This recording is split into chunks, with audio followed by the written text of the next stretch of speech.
Today we are going to talk about the change data capture with Apache Ignite and Debezium, and GridGain in this case. And we'll talk about the issues that we want to solve with Debezium, about Debezium itself. And after that, I will show you how the configuration looks for this integration. And we'll take a look at the demo, how it works. Let's start with a problem definition. A lot of companies, and not only companies actually, has applications that are working with databases, and at some point of time they can reach moment when database won't be able to fulfill their requirements for lower latencies because, for example, they changed requirements, something else. And also due to increasing load, DB can just stop handling all the requests that it should handle. And at this point, you might think about adding caching solution like Apache Ignite to your system. When you do this, you need to think about the way how you want to synchronize data between database and a new caching layer. It is possible to just update both storages at the same time from your application, just to update them consequentially, but it probably will lead to the desynchronization between these two layers, especially in case of the failure of your application or one of the systems. So in this case, you just need to think a lot of the failover mechanism on your application side. Of course, in the caching use case, Ignite cluster can be deployed just on the top of the existing database, and Ignite can keep the underlying store and sync with a write-through and write-behind mechanisms. An application serves, in this case, all the data from Ignite and uses the underlying storage, underlying database merely as a backup storage. Ignite, in turn, propagates all data changes transactionally to the database, thereby maintaining the consistency between these two layers. But it's not always possible to do this, especially in cases when you have more than one application working with the database. There is a huge chance that you don't have an access to legacy systems, to the legacy applications, and you can just move all of them to the Apache Ignite instead of direct usage of database. The problem in this case that other applications update the same database and probably even the same tables and same entries in the database, but the caching layer don't get this updates.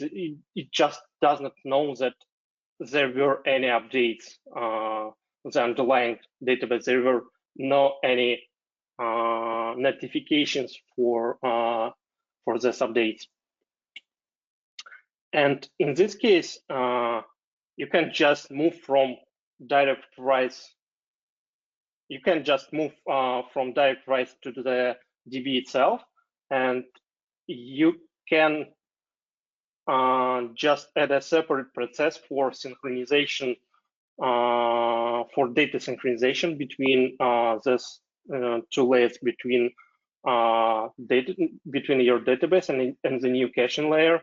And this synchronization can be done using the change data capture. And in this case, I suggest to take a look at Debezium as the solution that's usually used for these issues. So let's take a look at Debezium itself. In a nutshell, Debezium is one big enabler for letting you react to changes in your data with a low latency. Here's a few things that we've seen Debezium being used for as an ingestion component in data streaming pipelines. It's used for replicating data from production database, for example, to other databases and data warehouses. Also, it is used for feeding data to search services like Elasticsearch or Apache Solr. And it's also used for updating or invalidating caches. And the third one is actually what we interested in. And under the hood, Debezium uses Kafka for streaming purposes. Currently, connectors for MySQL, MongoDB, Postgres, SQL Server, and Cassandra are available for Debezium, and you can use any of them. And in the demo that we'll check after the presentation, I will use MySQL as an example. Also, when using Debezium with Apache Kafka and its rich ecosystem of sync connectors, setting up such integrations can be done without any coding, just by means of deploying and configuring connectors in Kafka Connector. This is how it looks for GridGain integration. I was using GridGain Sync Connector here. It was certified by Confluent, and it is a part of GridGain Enterprise Edition. There is also a different Kafka connector in Apache Ignite itself. It has a different implementation, and it wasn't certified, but you definitely can try to use it for the solution with Debezium for your Apache Ignite cluster.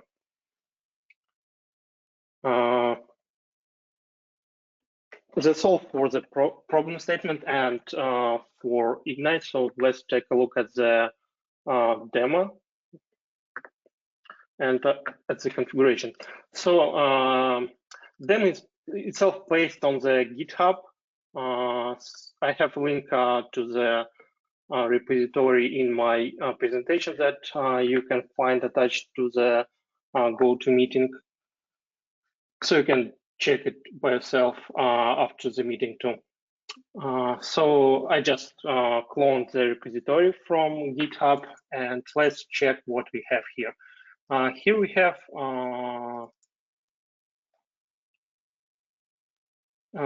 two YAML files. First one contains containers for two GridGain nodes. So we can just form the cluster from this with these two nodes. It also has MySQL there.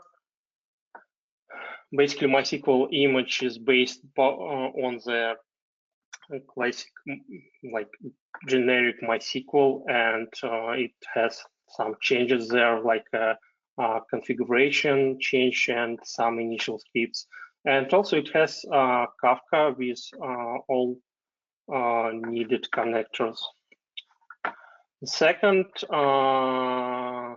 YAML file has containers for a monitoring tool for GridGain and also PHP MyAdmin for MySQL, but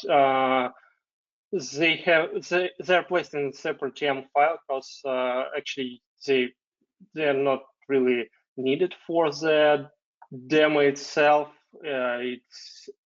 Sometimes it's easier to use tools, of course, but also you can just use any tools that you have on your system. For example, this demo, I'll show how it works. SQL line, for example. So it doesn't matter, but you can also use one of these tools too. So the next folder, the GridGain config, the configuration for GridGain cluster nodes. Basically, we have here memory configuration, configuration for discovery, so they can join the same cluster. And here we have two caches with a mapping for query entities. So these caches can be used for SQL after they will be created. The main thing that we should check in this configuration is probably a key type and value type, because they should have the same value as the types of the objects that you have in Kafka. So when you will be ready to do same mapping for your system, just make sure that they have the same names. So just to make this work, they should have the same names. Also, we have mapping for fields, but it's pretty simple. We have only two tables here, one for countries with ID, name, and code, and the second one for cities, like with some fields for city table too. Okay. Also, we have this folder is being created only after you start the demo itself. It's for monitoring tool, so you probably won't see it when you just clone the repository. Okay, GridGain Kafka image. GridGain Kafka image creates a Docker container based on the Kafka that you can provide in it. Also, it will download Kafka if you didn't provide it, and it also puts all the configuration and both needed connectors, MySQL Debezium Connector and GridGain Kafka Connector, like libraries and configuration in this Docker file.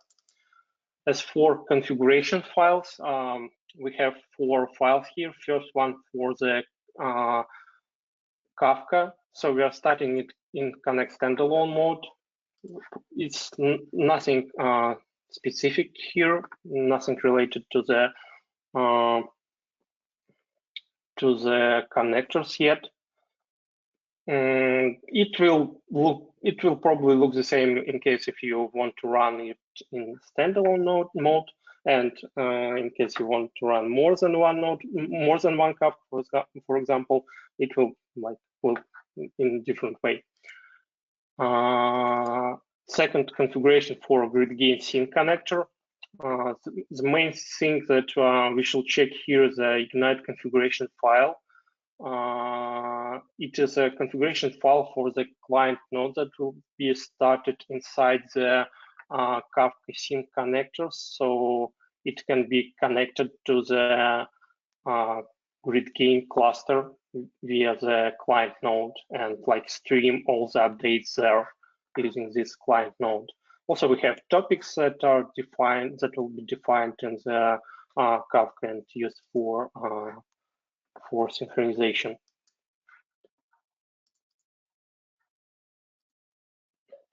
Okay, here is the client node configuration itself. It's almost empty. The only thing that matters here is addresses of the server nodes, so it can connect to the remote server nodes and stream data there. And here we have a property file for MySQL Debezium source connector. Mostly here you can see the properties related to the connection to the database and like converters, transformers, so nothing specific to the GridGain, for example, only to the Debezium and MySQL itself.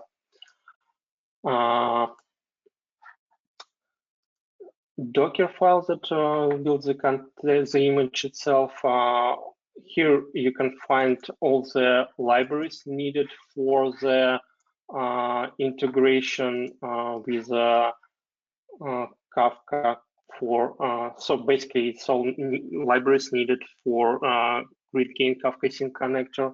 They were copied from the GridGain Enterprise Edition, but also you can find them in the repository for the demo. And here's a Kafka folder. Basically, you can put your own Kafka version here, or demo will download it for you. And we have init script here that just starts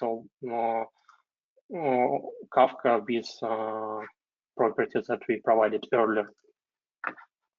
Okay, images is just architecture of the system. We have also insert data SQL. Here is just a SQL script that will be used for test purposes after we'll start the demo. And here's a MySQL. MySQL has configuration. The main thing here is that you should enable binary log, because it is sorry.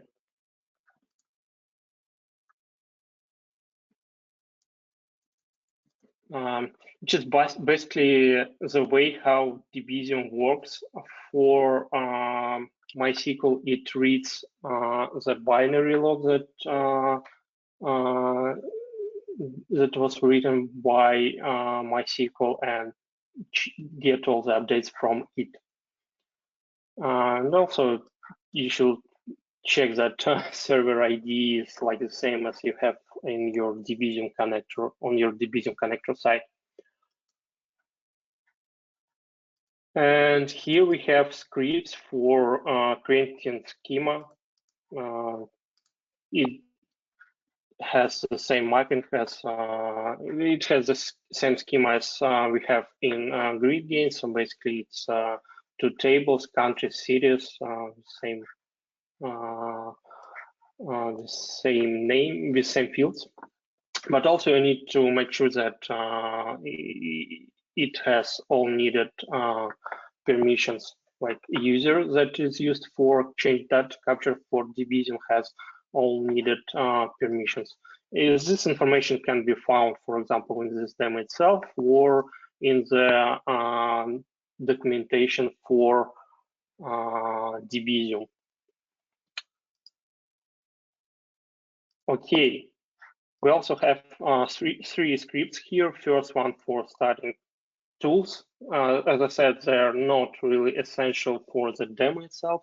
So that's why it is just a separate script. The start script that basically starts two GridGain class, two GridGain nodes in the same cluster. It starts Kafka, and also it starts MySQL instance, and stop a script that basically stops everything. So actually, I started everything just before the webinar, so we can check right now how it works.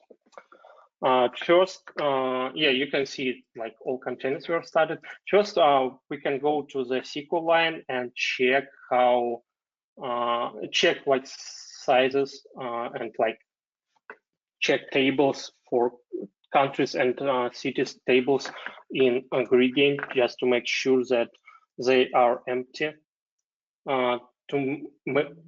To do this, we need to connect to the cluster using, for example, SQL line.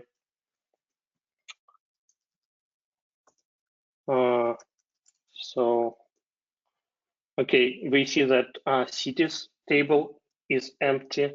Also, let's do this for countries table too. So it's empty too. Okay, now we can go to the phpMyAdmin, for example, which is a part of the demo. Let's open the example database. So we have two tables here. And let's do an insert of the entries with this insert data SQL script. Okay, basically we have 3 entries for countries table and 12 entries for cities table. So let's run it. So yeah, they were executed. Now we are ready to go to the GridGain cluster and check tables there. So we have 3 entries in countries table, and we have like same 12 entries in the cities table. So as you can see, like synchronization was done pretty fast. So yeah. Actually, that's all with the demo.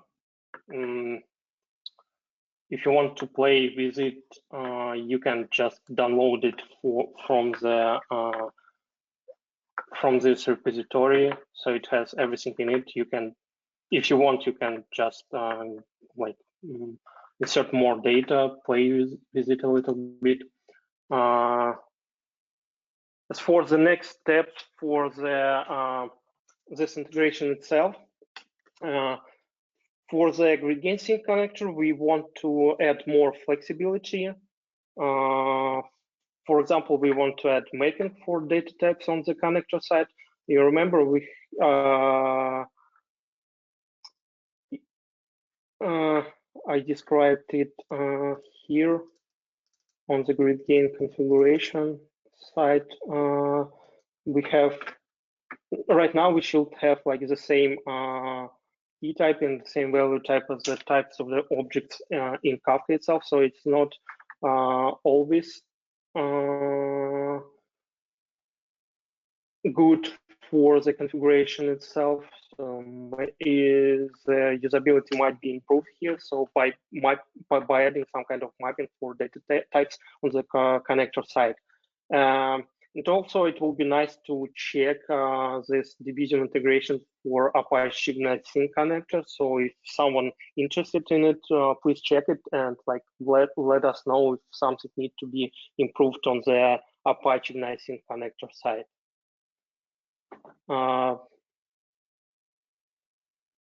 Here I have links for the GridGain demo repository with the GridGain with this MySQL Debezium demo that we checked here. Also, here's a link for other GridGain demos. We have like a lot of different demos for a lot of different use cases. They might be interesting for you. So I would really recommend to check them. And actually, that's all. Do you have any questions? Please let me know. Gregory, your line is open if you want to ask a question. Yeah, if you turn on the SQL, MySQL binary logging feature, is that an expensive overhead for MySQL, or is it pretty reasonable?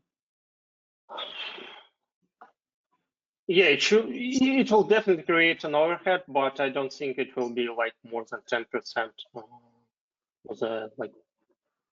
for the time of the operation. Yeah, actually, we use SQL Server, Microsoft SQL Server. I assume there must be a similar binary log for SQL Server. Yeah, usually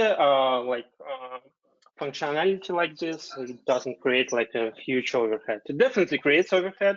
That's why it is disabled by default, but it shouldn't be like big. So if you had a cluster of 2 GridGain nodes, and they were in partition mode, I believe. If yes. they were in replicated mode, could you just point the Kafka at one of the nodes and he would replicate it to the other nodes? Basically, it doesn't matter for this Kafka integration.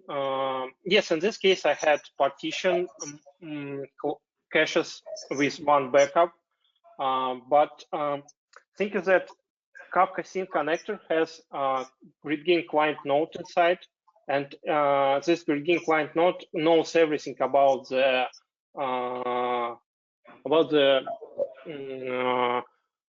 current cluster and like partition distribution. So it already knows where it should go to like put the data. And in case of replicated cache, some partitions still have some primary copies. So basically, replicated cache is the same as a partition cache with like max int backups and with some optimizations on the code side. Like so, some changes can be some of the operation can be done faster. But in this case, in case of using replicated cache, client node will still need to go to all of the nodes where basically where the primary copies are placed.